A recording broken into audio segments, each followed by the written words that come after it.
निश्वास एवं प्रश्वास रे जना पड़ुछि कि आमर ऐतिह्य परंपरा संस्कृति केते मात्रा रे कलाकार एवं लोक संस्कृति लोक नृत्य सह जड़ित अछि। मुकेश मालिक महोदय, अन्यतम अतिथि मंत्री श्रीयुक्त गोकुलानंद महलिक महोदय, आम समस्त प्रिय कंटामाल विधायक मोर बड़ भाई श्रीयुक्त कन्हई चरण डांग महोदय, पूर्वतन विधायक तथा विरोधी दल नेता श्रीयुक्त सचितानंद दलाल महोदय, जिलापाल बौद्ध, मो सम्मुखें समस्त बौद्ध जिला बुद्धिजीवी गुरुजन भाई माने माँ भौणी माने सांबादिक बंधुगण, पुलिस विभाग समस्त सुरक्षा कर्मचारी, जिलार समस्त पदाधिकारी समस्त को मोर नमस्कार। आज एते जनसमुद्र आज मंत्री माने कहबार बेल अच्छी आम समय नष्ट करूँ ना, बहुत सांस्कृतिक कार्यक्रम अच्छी।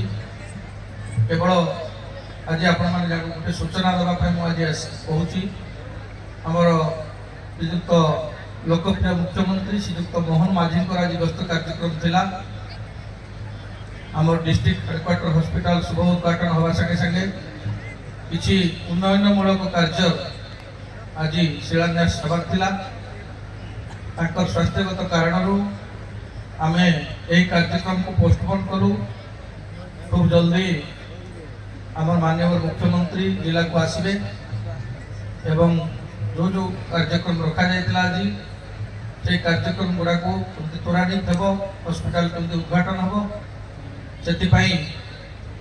से आगुटी दिन आसबे।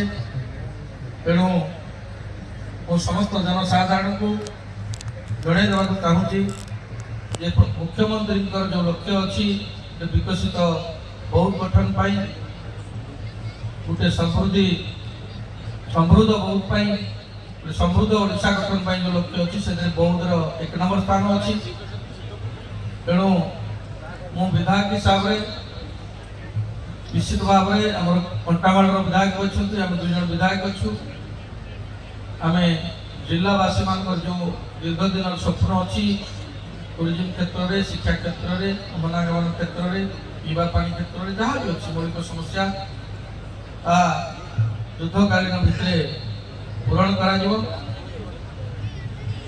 तेणु मु आज आमर गहन 2 जन मंत्री अच्छा से निश्चित भाव में वक्तव्य रखिए।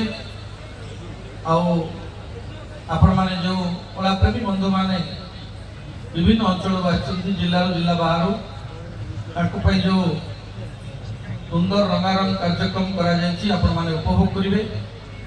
तेणु मु आपण मान को समय नष्ट करी नहीं एति कही मोर वक्तव्य पेश करुछि। नमस्कार।